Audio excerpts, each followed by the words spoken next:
Reading and reading and reading and reading. Hey guys, it's Natalie, and in today's video I'm going to be showing you guys some books that I read over the summer and my opinions on them and if I would recommend them or not. I enjoyed some of them, I didn't enjoy some of them, and I'm going to be talking about that today.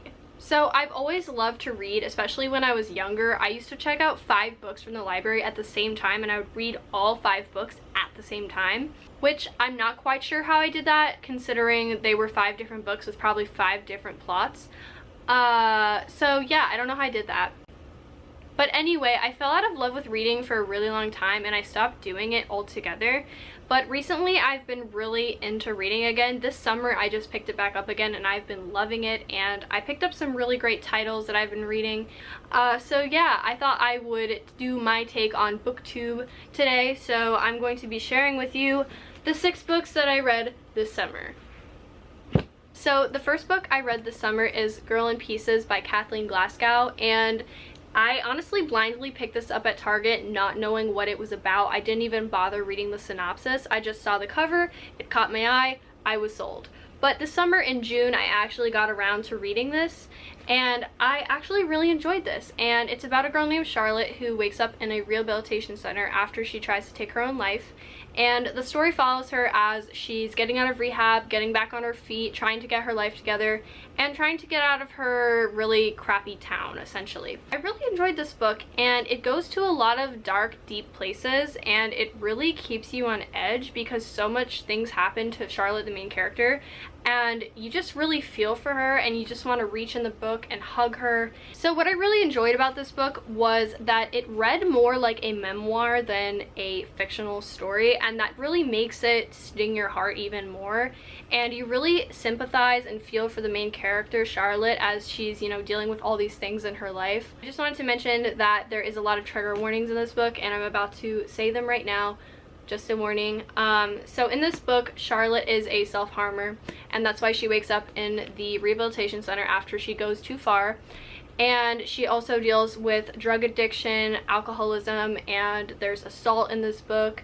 So it's got a lot of topics in here, which is one thing I didn't really like about it, was that they crammed a lot of topics in here, like homelessness, assault, death, you know, drugs, alcohol, self-harming. It's a lot of stuff in one book. So I felt like it was a little bit much for one character in one book, but other than that, I really enjoyed it, and I think that the story is so raw and so real, and some people actually have lives like Charlotte's, and the author said that she takes away from her own life in order to create a story like this. So yeah, I really enjoyed this book, and I gave it 4 out of 5 stars. So yeah, I really enjoyed this book and I highly recommend it. I just think that you need to have a strong stomach for it because it does have a lot of trigger warnings. So yeah. So the next 3 books I read are all part of a series, and they are the Miss Peregrine's Home for Peculiar Children series. It's about a boy named Jacob, and his grandfather mysteriously dies, and after his death he kind of follows this rabbit hole down his grandfather's history, and he ends up coming upon an island full of children who have peculiar abilities. And I just love this series so much. I can't even begin to tell you how much I love it. So I read the first one, I read the second one called Hollow City, and I read the third one, Library of Souls, which doesn't have a sleeve because it got really yucky, so I took it off. But I really love this series and I am so addicted to it. It really just sucks you into the universe and you feel like you're part of like their misfit band of peculiars. And each of the stories has like generally the same plot. It just kind of like advances over the 3 novels, and I plan on reading the 4th one this month and the 5th one when it comes out in January of 2020. So let's talk about the things I don't like about the book before I go on a monologue about the things I love about it. So a couple things I don't like about it is that there is a plethora of run-on sentences. And at first when I started reading the book, I was like, holy cow, there's so many run-on sentences, this is ridiculous, why is this happening? But then as you read the book more, it happens less and less, but sometimes it does still irk me a little bit. I do understand that the author is building an entire fictional universe, so, you know, he needs to explain things very thoroughly and in great detail. So I was kind of hesitant about that at first, but I got over it really quickly, and then I notice it less and less now. Another thing I didn't like was that there is a whole mess of characters. Like, there is so many characters in this book. Some of them are like the main characters, and then there's like the side characters, and then there's like the side characters. And there are a couple characters that are added to, I believe, the second novel, and there was like 3 characters that got added, and they just made no relevance to the story. They did not help advance the plot at all. They have really flat characterization, and I really didn't like that about it. There's just a lot to remember, but once you really like get sucked into the universe of Miss Peregrine's Peculiar Children, you're invested, and then everything starts to just make sense to you. So I really enjoy this series, like I said, and now I will go on to telling you what I like about it specifically. Pacing of the plot was perfect in my opinion. It wasn't too fast to where you didn't know what was going on, but it wasn't too slow to where you didn't get any background. And I really enjoyed that about this book. It has excellent pacing.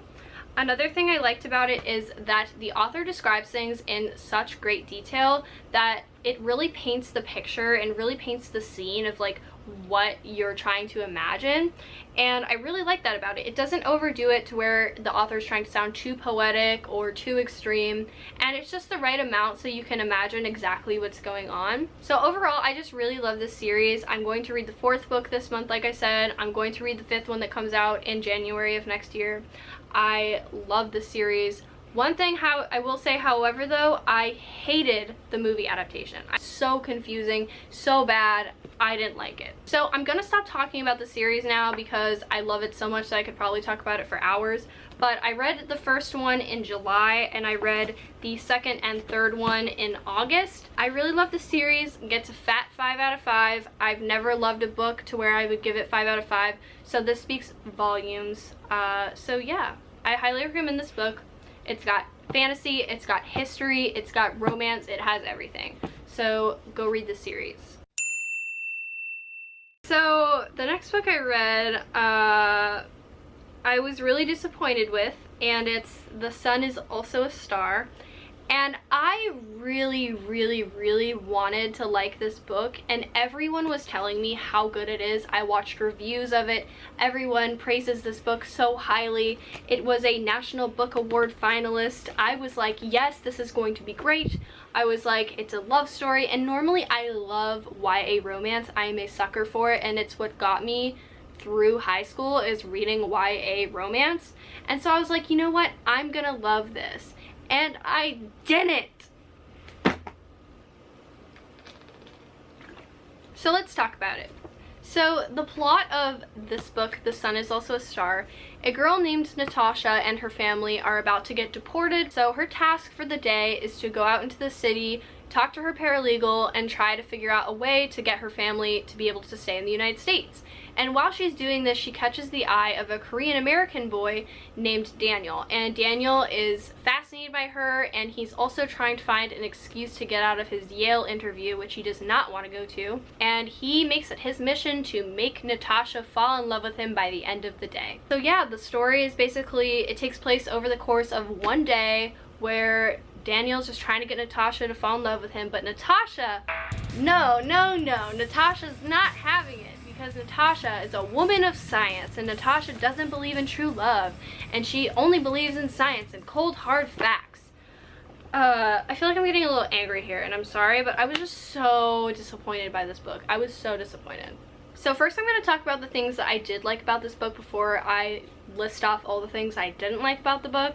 So the first thing I liked about this book was that the author was willing to tackle topics that aren't really touched on in novels or in media, like POC identity, immigration, deportation, and stereotypes. So I really like how the author decided to tackle all of those things in this book. Another thing I really liked was that there was so many different perspectives through which the story was told. It was told by Natasha, it was told by Daniel, and it was also told by random characters that they encounter throughout the story. Like, it'll say, you know, the bus driver, like what the bus driver was thinking. someone who would otherwise seem irrelevant, they tell part of the story through their perspective and like how their day is going and just like that. I know it sounds really strange, but I really like how the author did that because it creates for a more intimate storytelling. So now I want to talk about the things that I didn't like about this book.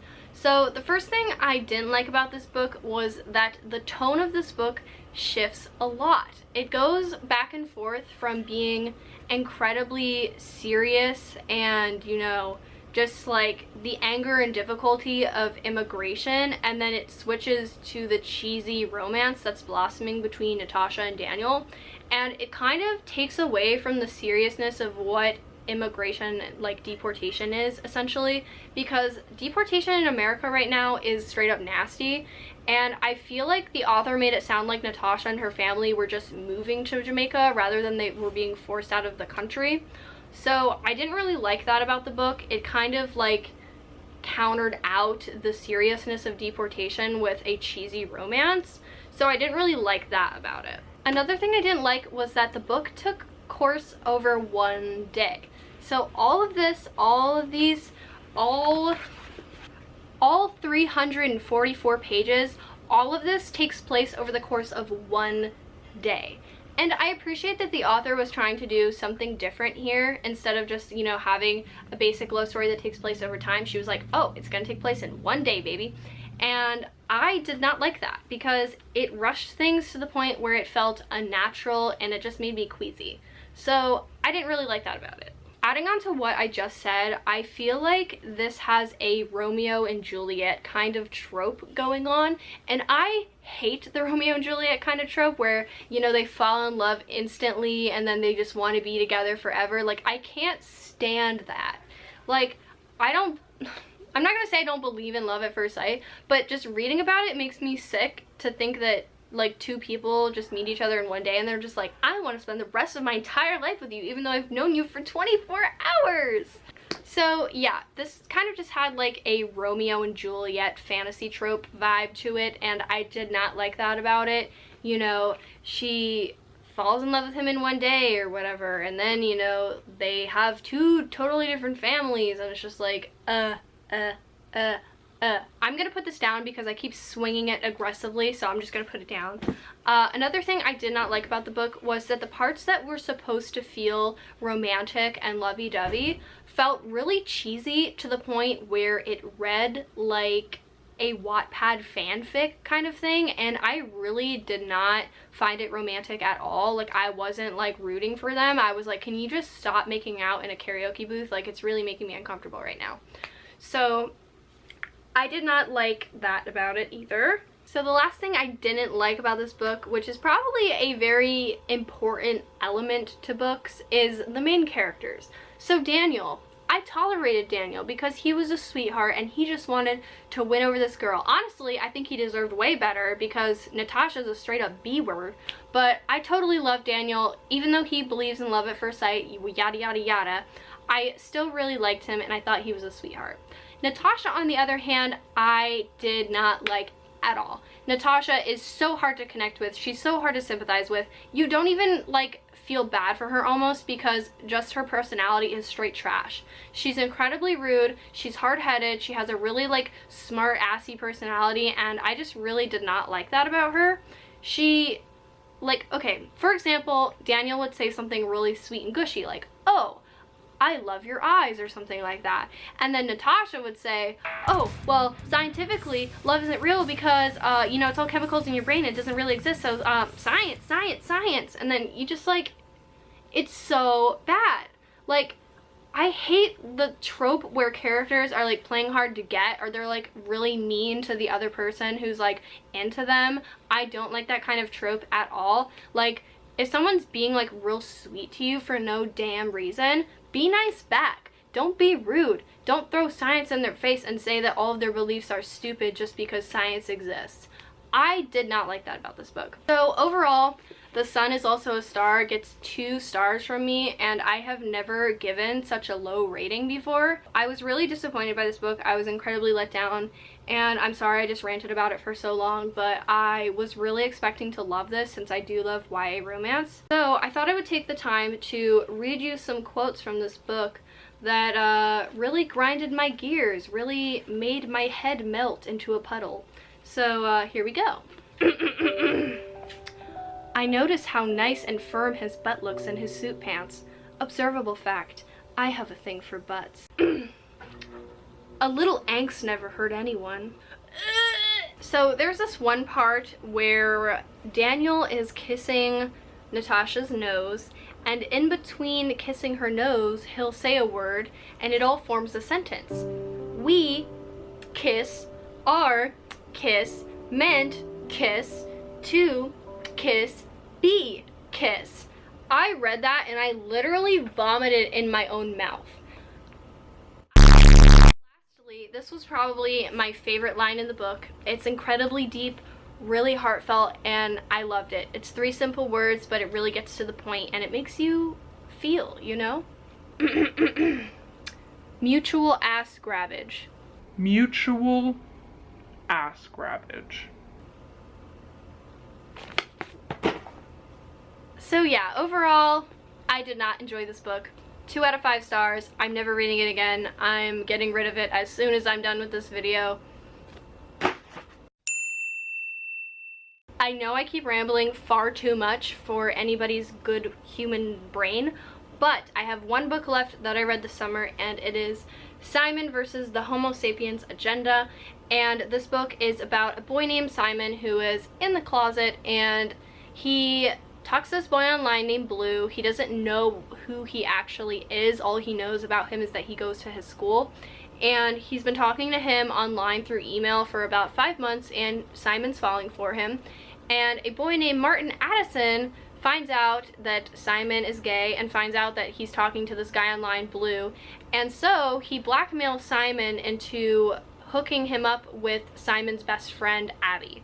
And so if Simon doesn't hook them up, then his secret gets told to his entire school. So that's what the story is about, is Simon trying to deal with Martin so that his big secret doesn't get out. And I actually really enjoyed this book. And like I said, I love a good YA romance, and this is YA romance to a T. It's so cute. I love the story, and I don't know, I just really enjoyed it. So let me talk about the things I didn't like and the things I did like. So the first thing I really enjoyed about this book was the fact that the author included emails between Simon and the mystery boy Blue, because it creates a more intimate kind of feel to the story, and I really enjoyed that about it. I also really enjoyed just the basic, you know, high school love story romance trope. I don't know, something about a good in-school romance like gets me going. I love it. It's so cute. It's so juvenile.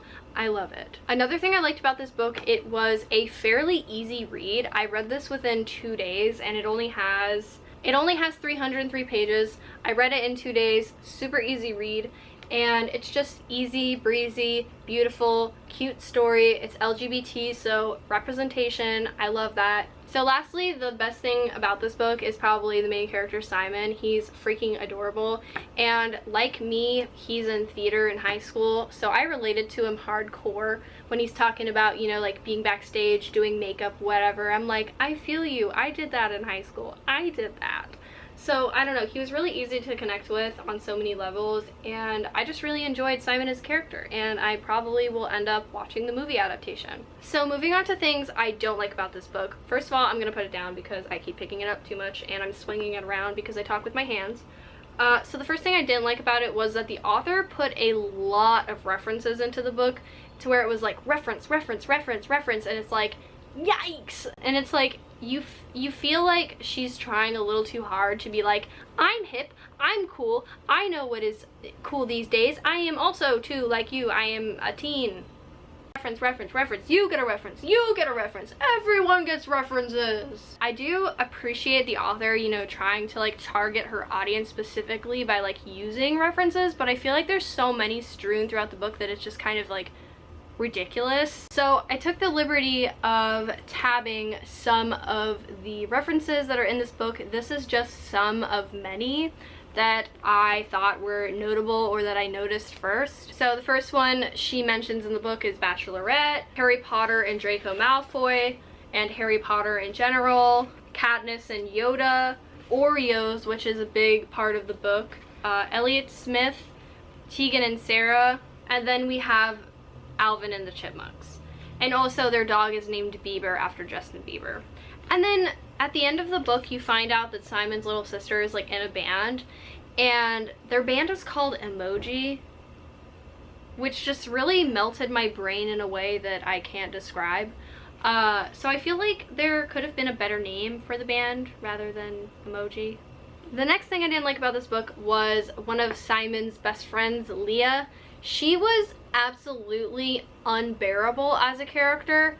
First of all, she was being a terrible friend throughout the book and just being so like moody and crabby and like just like like throughout the whole book. And she's just like complaining and being moody and fighting with Simon, and she was just such an unlovable character. And the fact that she got her own spin-off book, I really don't understand that. I'm probably going to read it anyway just for the sake of like reading it and reviewing it and continuing with, you know, Simon's, you know, friend group or whatever. But I just really did not like Leah as a character. She wasn't a good friend, just always complaining, always in a mood. And I was like, I don't like you. Why are you so mean? Simon is a precious being. He does not deserve this. So lastly, the thing I did not like about this book, unfortunately, was the ending. So there's going to be a small spoilerino right here. I'm going to spoil the ending. So if you would like to not listen to the spoilerino, click this time to skip the spoilers. Okay, great. Now it's time to get juicy. We're going to talk about the ending of this book and why I didn't like it. Don't say I didn't warn you about the spoilers though. So basically, after Simon finds out who his online beau is, he rushes, and I mean rushes, into a relationship with the guy. I don't want to say his name. Should I? I mean, this is a spoiler anyway. His name's Bram, whatever. I'm just gonna call him Blue because that sounds more cool. Okay, so he finds out who Blue is, and he's like, oh, Blue, and then they get in a relationship. What? There are several times throughout the book where Simon mentions that he doesn't really know Blue well enough to, like, you know, be with him, and he's like kind of questioning it. He's like, wow, I really don't know who this guy is, because, you know, we're only talking over email and not FaceTiming or anything. So I found that really kind of uncomfortable that he just like rushed into it with like this random guy. Another thing that really just made my stomach like wrench was that his older sister distracted his parents, like their parents, while Simon went to their house and like fooled around with Blue. Like, she was like, okay, I'll distract our parents. You go home and frick, you know, your online beau. Go frick him. I'm gonna distract him. I found that incredibly disturbing because she's endorsing him to fool around with a boy that she doesn't really know and that he doesn't really know.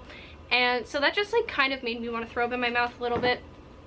So anyway, I give this book a 3 out of 5. I initially gave it a 4 out of 5, but then I started to think about that ending more and how truly sickening it is. So I was like, you know what? 3 out of 5. 3 out of 5 because it's a lovely, cute little YA story with LGBT representation, which we love. But I didn't like the ending, didn't like his BFF. She was moody and just rude, canceled. And other than that, I really like this book. I enjoy it. It's a nice weekend read. Took me 2 days. So yeah, I recommend this, and you should read it. So those were all of the books I read this summer, and I want to start doing these videos more frequently. Probably at the end of every month I'll tell you guys like what books I read and review them, and if the review is a 1 or a 2 star, I probably will do a whole separate rant video for it. I decided not to do that for The Sun Is Also a Star because I realized I don't have that much to say about it. I know that I probably ranted about it for a really long time in this video, so I apologize for that. I also apologize if I'm rambling and I seem like really anxious because I haven't been in front of the camera for a while now, and I just am kind of like feeling weird getting back into it. So I'm sorry if I'm visibly sweaty, and I'm sorry if I just keep talking really fast and being sweaty. I'm sweaty and sorry. So thank you guys so much for watching this video. I hope you enjoyed it. Let me know if you want me to do more videos like this. I definitely really want to, because I've really been falling in love with reading again. So yeah, thank you guys for watching this video. Hit that subscribe button if you want to see more of my face.